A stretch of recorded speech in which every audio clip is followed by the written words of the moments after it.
Hello and welcome to add on. आज हम double refraction के बारे में डिस्कस करेंगे एंड देन उससे एसोसिएटेड एक ऑप्टिकल डिवाइस जिसका नाम है निकोल प्रिज्म, इसके वर्किंग प्रिंसिपल को समझेंगे एंड देन उसके कुछ लिमिटेशंस को समझेंगे। So the question is what is double refraction, explain the working of Nicol prism and give its limitations. So सबसे पहले हम डबल रिफ्रैक्शन को समझते हैं। सो डबल रिफ्रैक्शन को हम बाई रिफ्रिंजेंस भी बोलते हैं।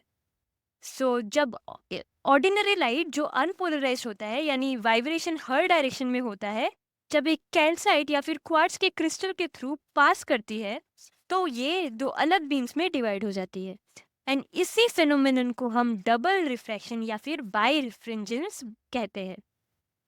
कैसे काम करता है ये? क्रिस्टल के अंदर लाइट के दो अलग रिफ्रेक्टिव इंडाइसेस होते हैं। एक ऑर्डिनरी रे होता है जिसे हम ओ रे से डिनोट करते हैं एंड ये रे यूनिफॉर्म रिफ्रैक्ट होती है एंड स्नेल्स लॉ को फॉलो करती है। And there is another ray that is extraordinary ray जिसे हम ई रे से डिनोट करते हैं। इसका रिफ्रैक्टिव इंडेक्स अलग होता है एंड ये स्नेल्स लॉ को स्ट्रिक्टली फॉलो नहीं करता है। ये दोनों रेज अलग अलग डायरेक्शन में ट्रेवल करती है जिसके कारण हम इन्हें क्लियरली स्प्लिट होते हुए देख सकते हैं। आपको याद है कि डबल रिफ्रैक्शन को ऑब्जर्व करने के लिए हमें कौन सी मटेरियल चाहिए? करेक्ट, कैल्साइट या फिर क्वार्ट्ज के क्रिस्टल। अब हम निकोल प्रिज्म के कंस्ट्रक्शन को समझते हैं। निकोल प्रिज्म एक ऑप्टिकल डिवाइस है जो डबल रिफ्रैक्शन के फिनोमेनन का यूज करके प्लेन पोलराइज लाइट प्रोड्यूस करता है। कैसे बनता है ये निकोल प्रिज्म? सबसे पहले हम मटेरियल सिलेक्शन की बात करते हैं। प्रिज्म कैल्साइट क्रिस्टल से बनता है जो डबल रिफ्रैक्शन को के प्रॉपर्टी को एग्जिबिट करने में बहुत फेमस है। देन कटिंग की बात करते हैं। कैल्साइट क्रिस्टल को डायगोनली कट किया जाता है। इस क्यों किया जाता है? ये इसलिए किया जाता है क्योंकि ये हमें एक इंक्लाइंड सरफेस प्रोवाइड करता है लाइक दिस। देन बात करते हैं पॉलिशिंग एंड सीमेंटिंग की। इंक्लाइंड सरफेस कट होने के बाद उन्हें पॉलिश करके कैनेडा ब्लाज्म से चिपका देते हैं। What is Canada balsam? Canada balsam एक स्पेशल सीमेंट है जिसका एक यूनिक प्रॉपर्टी है कि जो ऑर्डिनरी रे है ओ रे, इसके लिए ये लेस डेंस होता है, जबकि जो एक्स्ट्रा ऑर्डिनरी रे ई रे है इसके लिए ये मोर डेंस होता है। इसी डिफरेंस के कारण लाइट बीम्स अलग अलग बिहेव करती है। कैनेडा प्लाज्म यूज करने का मेन रीजन क्या है? ये ओ रे एंड ई रे के ऑप्टिकल डेंसिटीज को अलग कर देता है।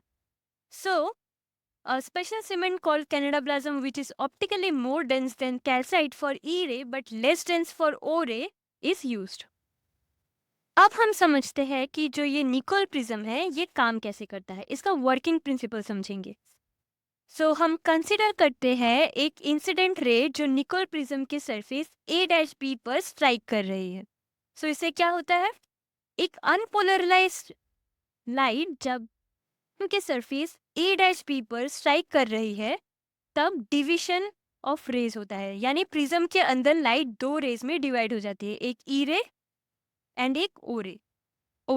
Okay, O ray is the ordinary ray and इसके वाइब्रेशंस प्रिंसिपल सेक्शन के पैरेलल होते हैं and the other one is E ray that is extraordinary ray, इसके वाइब्रेशन प्रिंसिपल सेक्शन के परपेंडिकुलर होते हैं। At the Canada balsam layer, this layer O ray का angle of incidence critical angle से बड़ा होता है जिसके कारण ये टोटल इंटरनल रिफ्लेक्शन सफर करता है एंड प्रिज्म के अंदर ही ट्रैप रह जाता है। ऑन द अदर हैंड जो एक्स्ट्रा ऑर्डिनरी रे है ई रे, ये रिफ्रैक्ट होती है और प्रिज्म के थ्रू पास कर जाती है। And what is the result of this? Prism से सिर्फ प्लेन पोलराइज लाइट ही पास कर सकती है and this is the mechanism of Nicol prism. अब हम समझते हैं क्रिटिकल एंगल क्या होता है।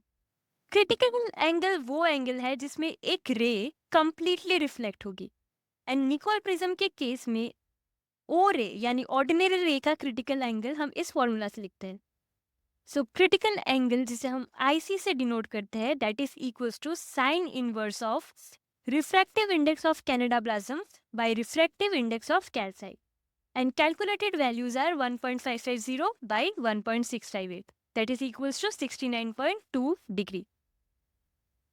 सो निकोल प्रिज्म के थ्रू सिर्फ प्लेन पोलराइज लाइट ही ट्रांसमिट हो पाती है. सो अब हम कुछ लिमिटेशंस के बारे में बात करेंगे निकोल प्रिज्म की.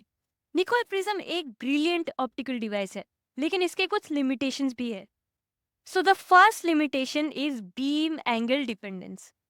निकोल प्रिज्म तभी काम करेगा जब जो इनकमिंग बीम है वो स्लाइटली कन्वर्जेंट या फिर डाइवर्जेंट हो. अगर बीम का एंगल क्रिटिकल एंगल से कम हो तो ऑर्डिनरी रे, जिसे हम ओ रे कहते हैं, वो भी ट्रांसमिट हो जाएगी और लाइट पोलराइज नहीं रहेगी. The second limitation is the limited angle. Incident beam and Nicol prism का सरफेस ए डैश बी, इनके बीच में अगर एंगल 28 डिग्री से ज़्यादा हो गया तो ई रे भी रिफ्लेक्ट हो जाएगी और प्रिज्म से कोई भी लाइट पास नहीं करेगी. That is an important limitation. Therefore, to obtain a plane polarized light with the help of Nicol prism, the angle between extreme rays of incoming beam is limited to 28 degree. So, आज हमने सीखा about the double refraction. Double refraction क्या होता है? Then हमने Nicol prism के construction and working को समझा. And after that, we discussed some limitations of the Nicol prism. So that's all for today. Thank you for watching.